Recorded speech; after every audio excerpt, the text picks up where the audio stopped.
Check out this pork butt. Today on the channel, we're doing our first mopped pork butt, and not just any mop sauce, we're using Rodney Scott's mop sauce. Let's get into it.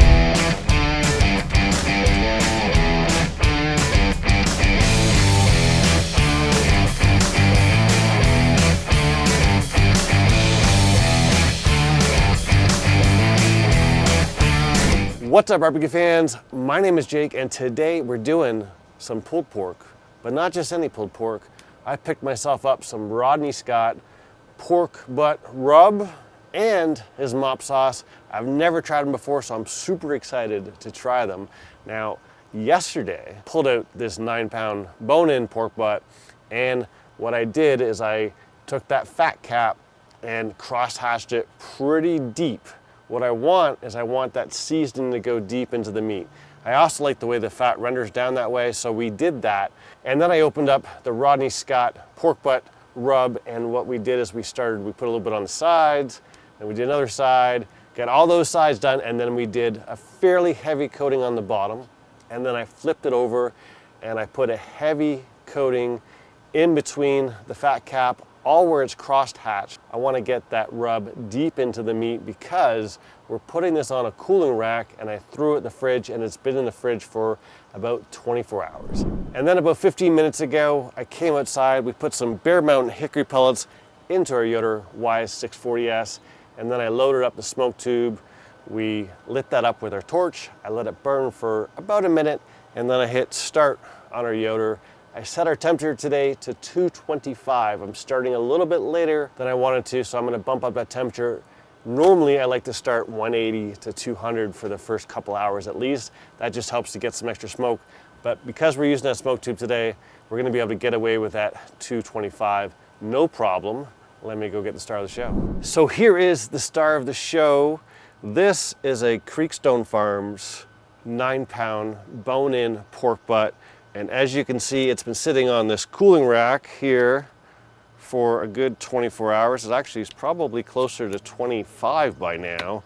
So we've got that seasoning deep into the meat, right? The longer we let it sit, that salt penetrates the meat, and the seasoning, the rub gets in there and just adds a flavor deeper into the meat. So it's really good to do that if you have the time. And you can see all the cross hatching. I mean, that allowed me to get some of that rub deep inside, so we're touching the meat on the inside. Now today I'm doing a few cooks, so we're gonna do a couple things here. I'm gonna use my Chef's Temp Pro Temp Plus. Turn that guy on. Get out my app here. So we're gonna use the big probe here. There are a couple, right? There's the mini probe, which I'll show you real quick. I've got it in the back. I'm doing a chicken video. So the mini one is just a little shorter than the full one. We'll use the mini one later.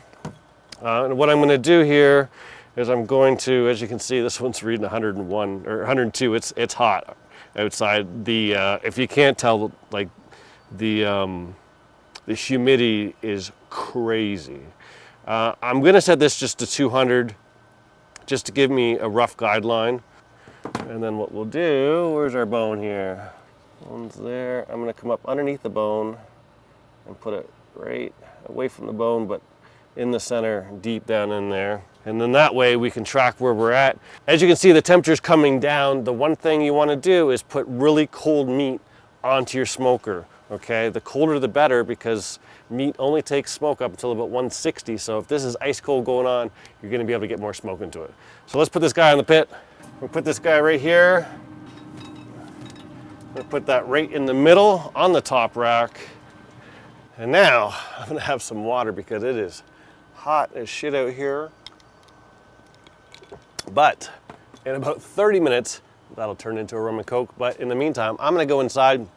We are not gonna touch this for about 2 hours.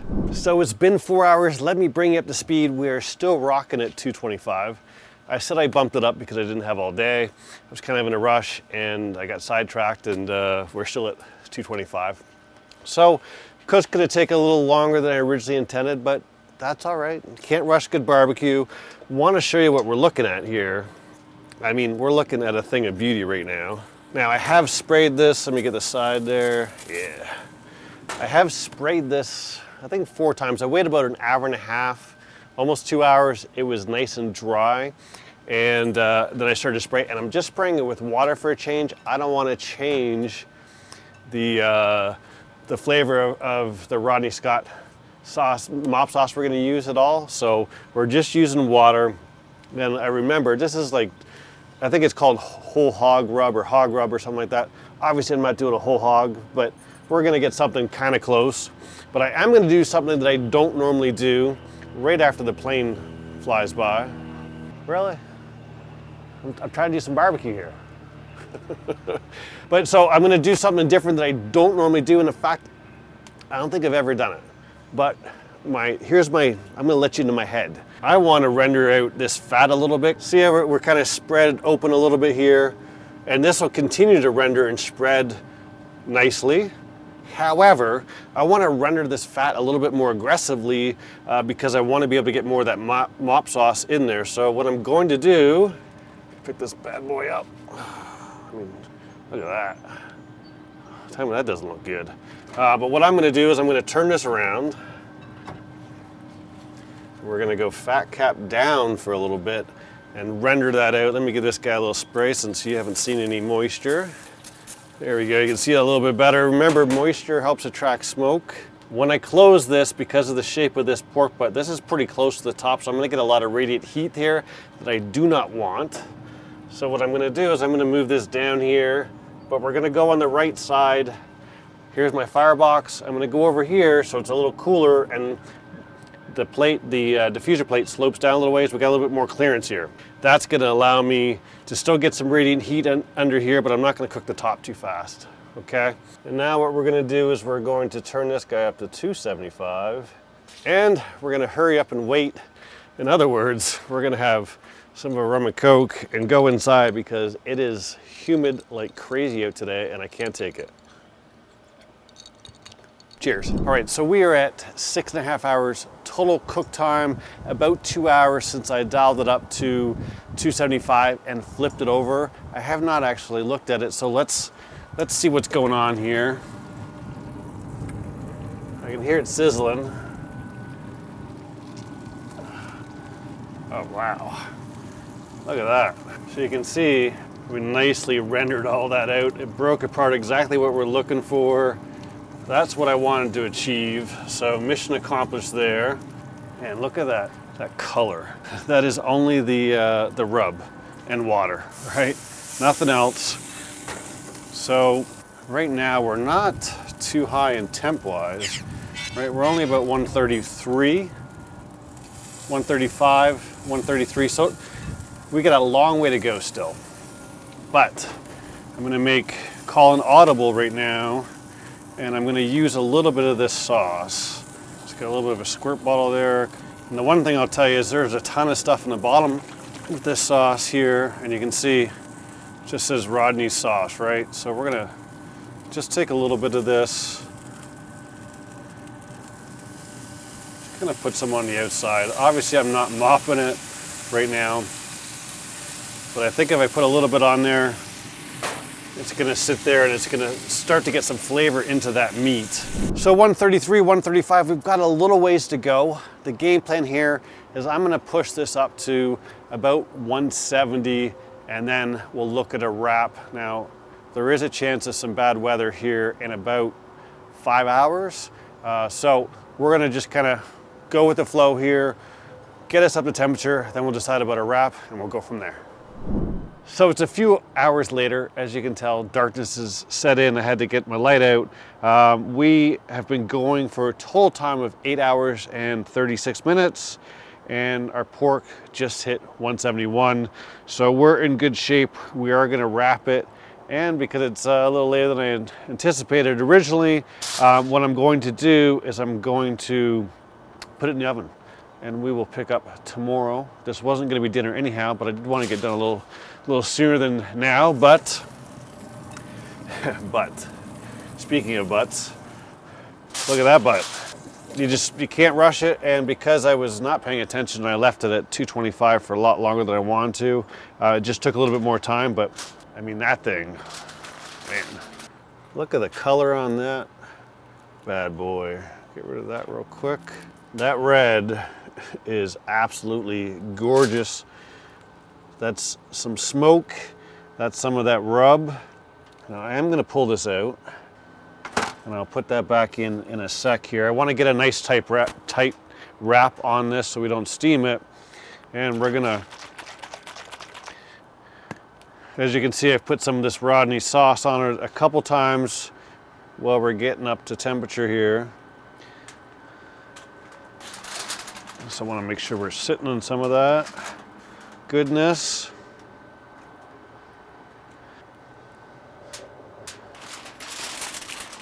Got some heavy duty foil here. We're going to wrap this super tight. Make sure it doesn't come out here as I wrap, but I'll make sure that I've got it as tight as possible. We'll keep all that goodness around the pork. And I'm going to change it directions here a little bit. One thing I never talk about, like when I wrap, I come around the sides and then at the ends, I always fold up.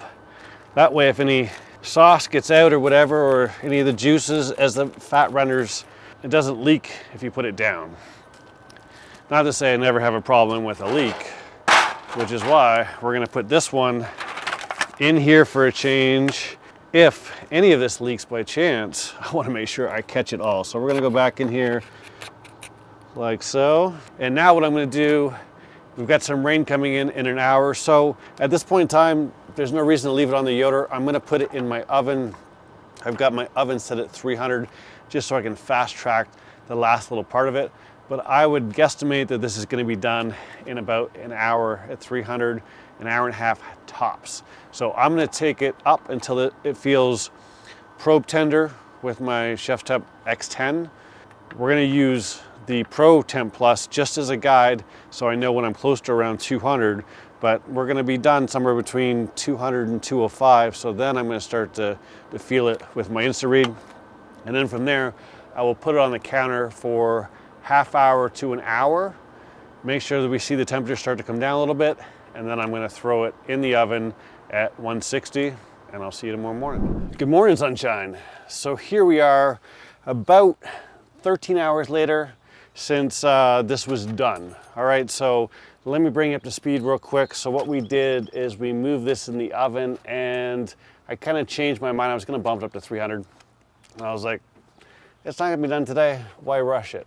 So I finished cooking it at around 275, and I just let it slow cook through. Now, one thing I will tell you is that good thing that I put this in a tin, because I put my probe right here, and what happened is as this was cooking, it filled up and it kind of overflowed into my container. So I should have probably put it up here, I wouldn't have had that problem, but little tidbit for you.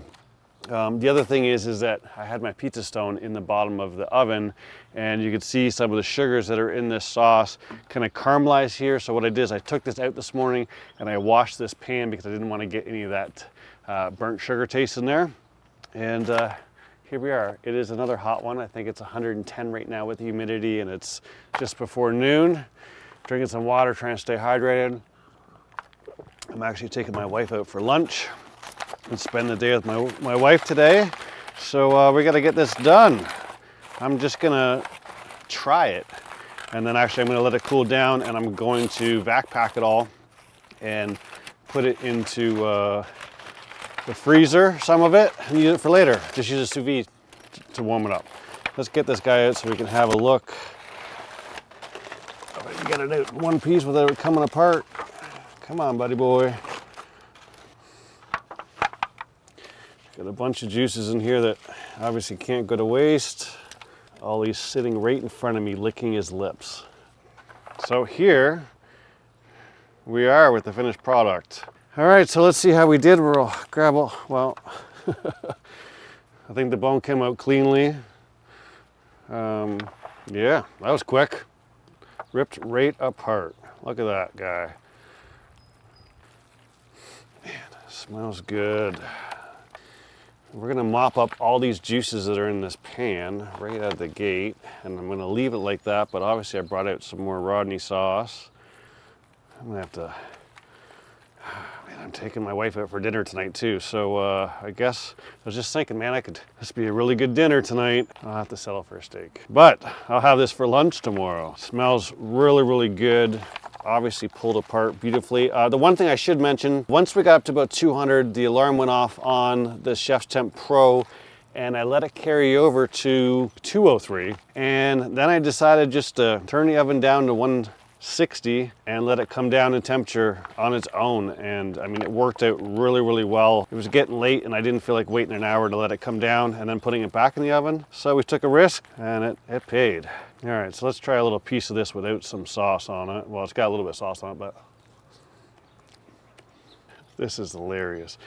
I really wish I could get a picture of this, but my dog's nose is, my cover is on my table here. My dog's nose is just sticking out of it because he's so hot. I know you want some pork, but you're dying. Take this off. I'm gonna put a little bit on this and I'm gonna try some. Oop, not that much.